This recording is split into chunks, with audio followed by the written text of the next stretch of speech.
Above water. Imagine you're trapped in a room and it's slowly filling with water. You've checked everywhere and there's no way to turn off the water or to make an escape, and you can feel the water level rising with every passing second. It's not only the coldness of the water making you squeal, but the knowledge that help is 5 minutes away and you only have 2 minutes or so until the entire room is flooded. There's no way you can hold your breath for 3 minutes. You do, however, have a straw, a rope, and a bucket, and one of them has the power to buy you time and save your life. Which item is it? Be quick, you only have 10 seconds to come up with a plan.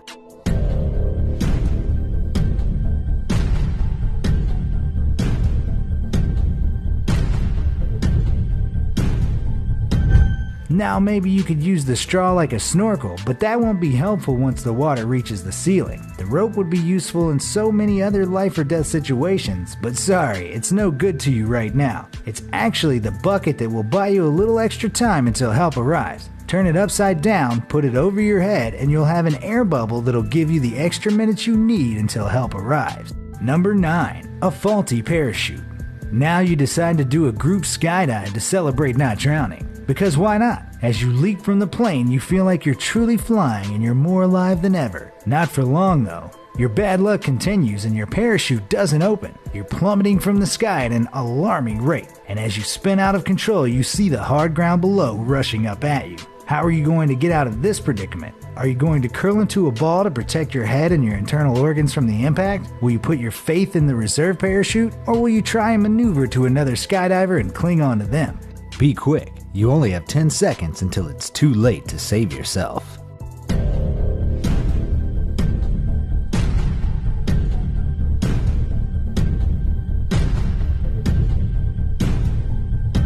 The answer to your problem is clear. The reserve parachute is the only thing guaranteed to save your life.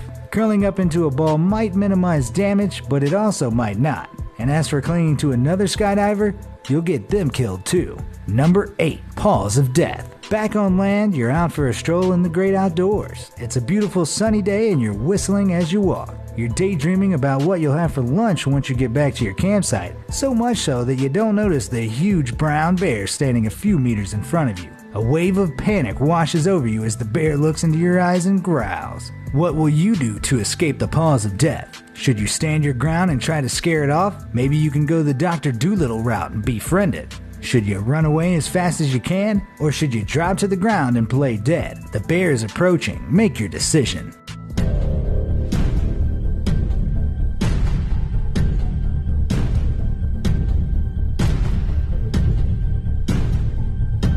Standing your ground might work with a black bear, as they're much less territorial or aggressive, but a brown bear won't back down to a tiny human like you. Running away or befriending a bear isn't a wise move, no matter the type. With a brown bear attack, your only option is to drop to the ground with your knees to your chin and your hands protecting your neck. When it sees you're not a threat, it will walk away. Hopefully. Number 7. Deadly Venom. Sadly, your animal troubles are far from over, and on another one of your eventful strolls, you get bitten by a venomous snake. The bite is on your lower leg, and there's nobody around to help. What are you going to do to get yourself out of this mess? You could try to suck the venom out if you're flexible enough, or maybe it would be better to sit still and apply a tourniquet to the bitten leg. Perhaps washing the bite with clean water and applying a bandage will help you avoid certain death. Think fast, the venom will kill you if you don't find a way to stop it.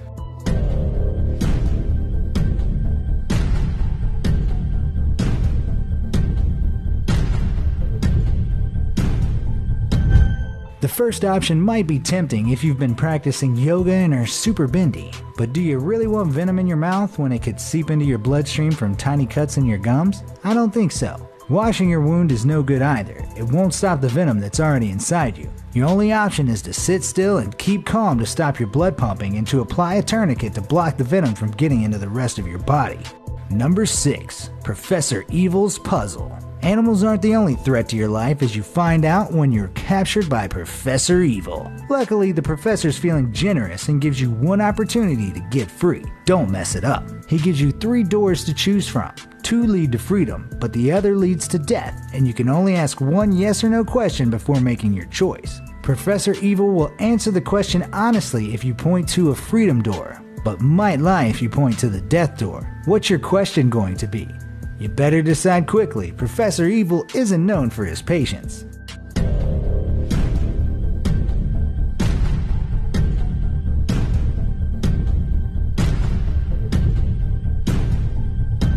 Your only hope is to point to door A and ask if door B leads to freedom.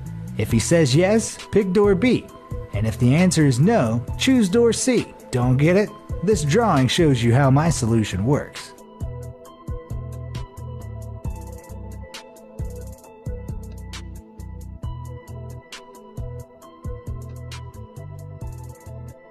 Number 5. Mother Nature's Revenge. Yes, you've got yourself into more trouble, but this time it's Mother Nature that's after you. You're taking a leisurely drive, presumably to avoid strolling after all your trouble with deadly animals, and you've stopped to, relieve yourself in a field by the side of the road. Just then, the weather turns dark and stormy and a tornado touches down scarily close to you. There's no shelter. How are you going to get out of this tangle? Maybe you could climb a tree and take shelter under the leafy branches? Should you find a ditch in the field and curl up in it? Or should you make a dash for your car and hope that you get to it before the tornado does? Hurry up, you've got 10 seconds until it sweeps you up.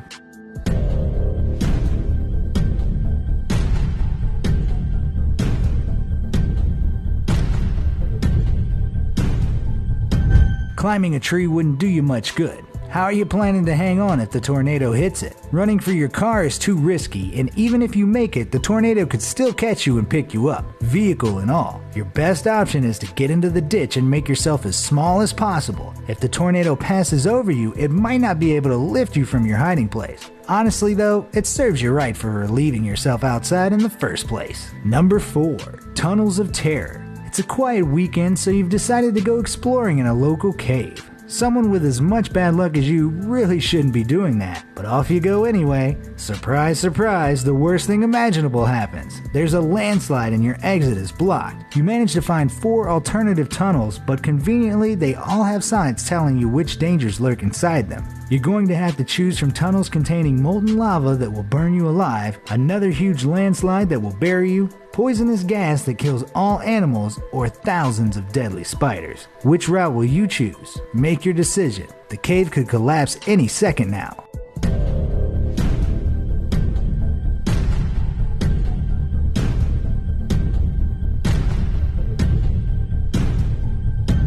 Three of the tunnels contain things that will certainly kill humans, but one of them is only dangerous to animals. So long as you're actually a person, if you select the gas-filled tunnel, you'll escape unharmed. Number 3. Red and blue pills. Imagine this, you're blind, sick, and you have nobody around to help you. Poor you. To stay alive, you have to take 2 tablets every single day. A blue one and a red one. The pills feel, smell, and taste identical, so there's no way of knowing which is which. The doctor always puts the pills in a daily pill box for you, but one day you slip and drop the box, mixing up the 2 of the days. Oh no. You need to take the pills today and the doctor can't get to you until tomorrow. How are you going to figure out which of the 4 drop pills you should take?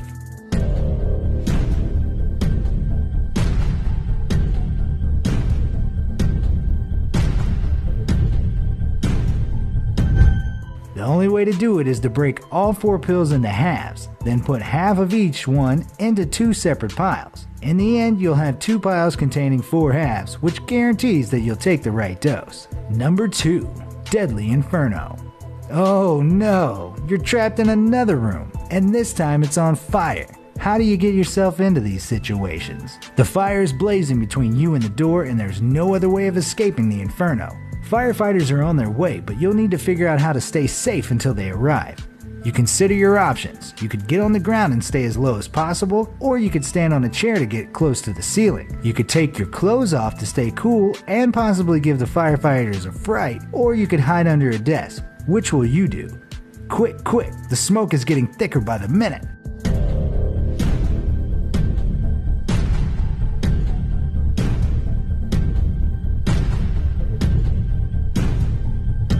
Firstly, getting on top of a chair is a terrible idea. Smoke and heat both rise, so you wouldn't stand a chance up there. Taking your clothes off will expose your skin to the heat, which is not what you want for your delicate parts, and getting under a desk won't really help you much. Your only choice is to get as low to the floor as possible so you don't suffocate from the smoke and just wait until help comes. Number 1. 4 Rooms of Fear. Congratulations, you've made it to my final conundrum. You're condemned to death for crimes too terrible to speak of, and your cruel and unusual executioner gives you the choice between 4 tanks which you'll enter from the top, in which you'll meet your fate. The first room contains a vat full of acid as deep as your chest. The second is full of bloodthirsty murderers ready to kill. The third is blazing with raging fires, and the fourth contains a pool full of bloodthirsty sharks that haven't eaten in 6 months. Which horrifying fate do you choose?